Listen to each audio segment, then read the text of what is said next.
Welcome back to Guitar Theory Modules. This is Module 68 and we're on pages 160 through 163. In this module, I'm going to show you how to play minor blues progressions in any key, anywhere on the fretboard.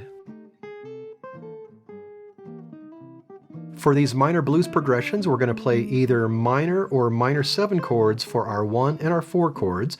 And for our 5 and flat 6 chords, we're going to play dominant 7 chords. Here's a minor shape you can play with the root on the 6th string. Fingers 1, 3, 4, and then 1, 1, 1. This is a B flat minor that I happen to be playing because I'm playing the root note on the B flat string 6, fret 6. If I were to move it down 1 fret on the A, I'd be playing an A minor. And here's a minor shape you can play with the root on the 5th string.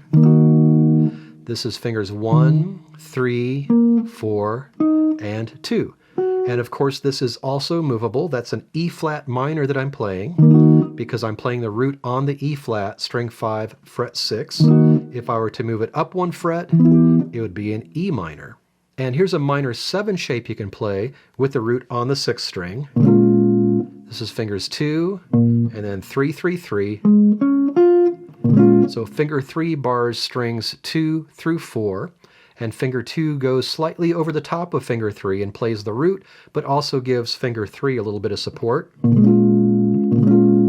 This is a B flat minor 7 that I'm playing because I'm placing the root of this shape on the B flat on the 6th string. Here's a minor 7 shape you can play with the root on the 5th string.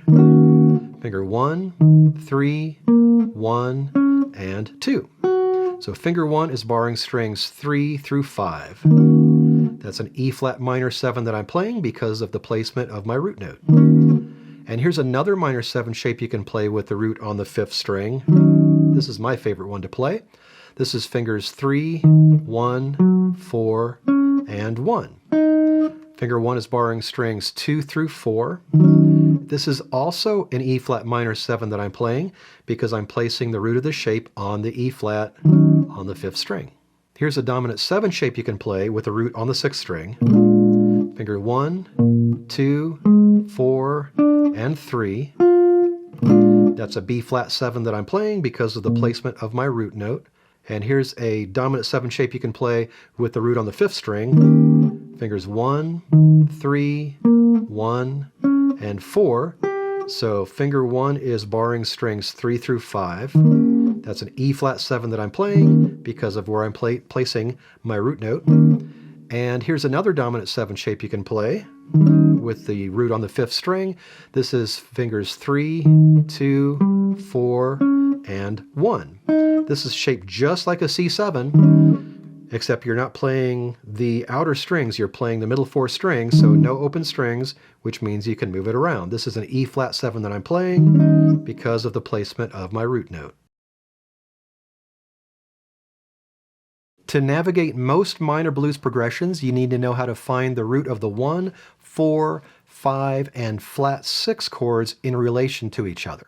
Now, if the root of your 1 chord is on the 6th string, the root of your 4, 5, and flat 6 are all going to be on the 5th string. So there's my 1. The root of my 4 chord is going to be the same fret as my 1 chord, but just on the 5th string.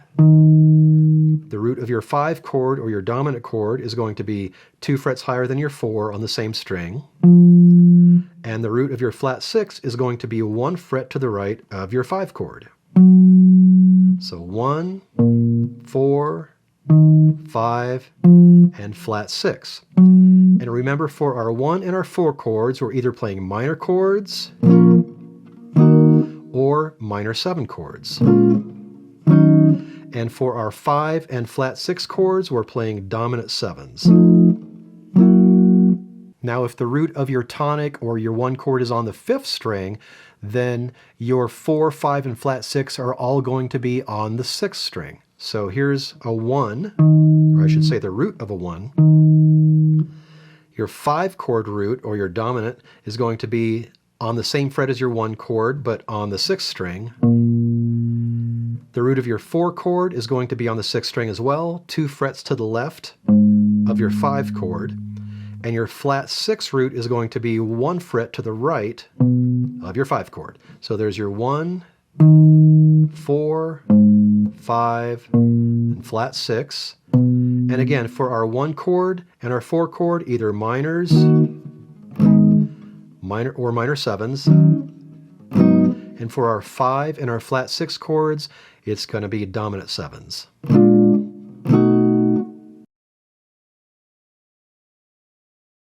Your typical minor blues progression is very similar to the standard 12-bar blues you learned in Module 35, but there are some important differences. For both your standard blues and your minor blues, you're going back between the 1 and the 4 chords from measures 1 through measure 8. The difference is, in your standard blues, you're usually playing major chords or most often dominant 7 chords, and for the minor blues, you're playing minors or minor 7 chords.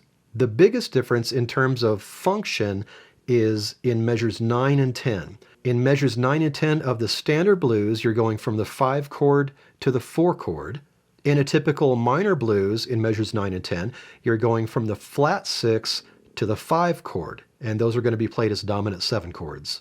And then measure 11 and 12 for both the standard and the minor blues, you're back to your 1 chord. And again, in your minor blues, you're playing either minor 7s or minor chords. So here's a typical C minor blues progression, starting with our 1 chord for 4 measures.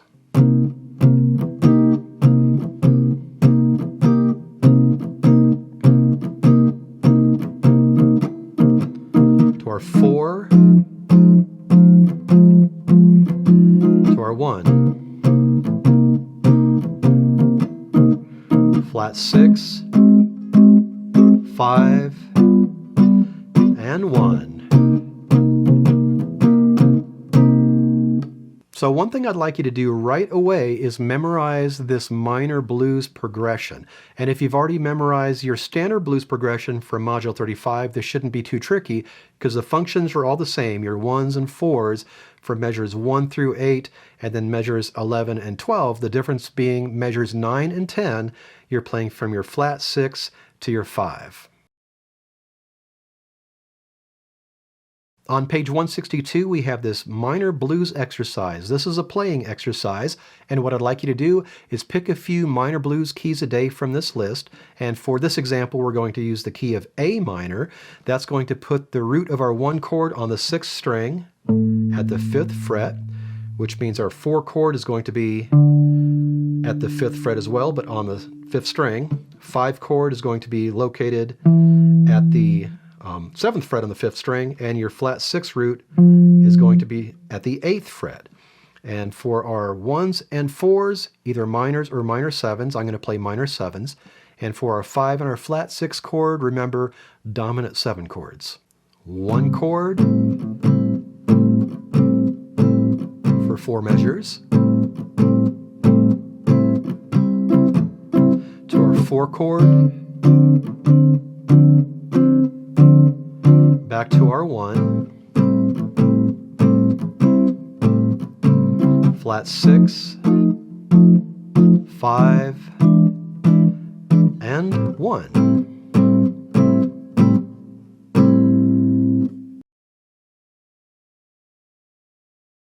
In Module 35, you learned about the quick change blues, where you go to the 4 chord in measure 2 and then back to the 1 chord in measure 3.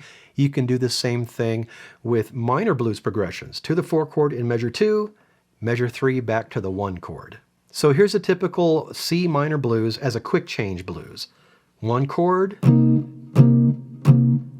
the 4 chord, back to the 1. Everything else is the same. 4 to the 1. Flat 6, 5, and 1. While you're learning the standard minor blues progression, you might as well memorize this quick change minor blues progression, because the only difference, again, is that in measure 2 you're going to your 4 chord, and then measure 3 back to your 1 chord. We've got another minor blues exercise on page 163. Now you're going to be playing this quick change minor blues. So as before, pick a few minor blues keys a day, and this time we're going to choose the key of D minor so we can play the root of our 1 chord on the 5th string. The root of our 4 chord is going to be 2 frets to the left of that on the 6th string. 5 chord, same as your 1 chord, but just on the 6th string, and your flat 6 is going to be 1 fret to your right of your 5 chord. And again, for your 1 chord, it could be minor chords or minor 7 chords, and I'm going to play minor 7 chords. And for your 5 and flat 6, it's going to be dominant 7 chords. 1 chord to the 4 to the 1. To the 4 to the 1. Flat 6,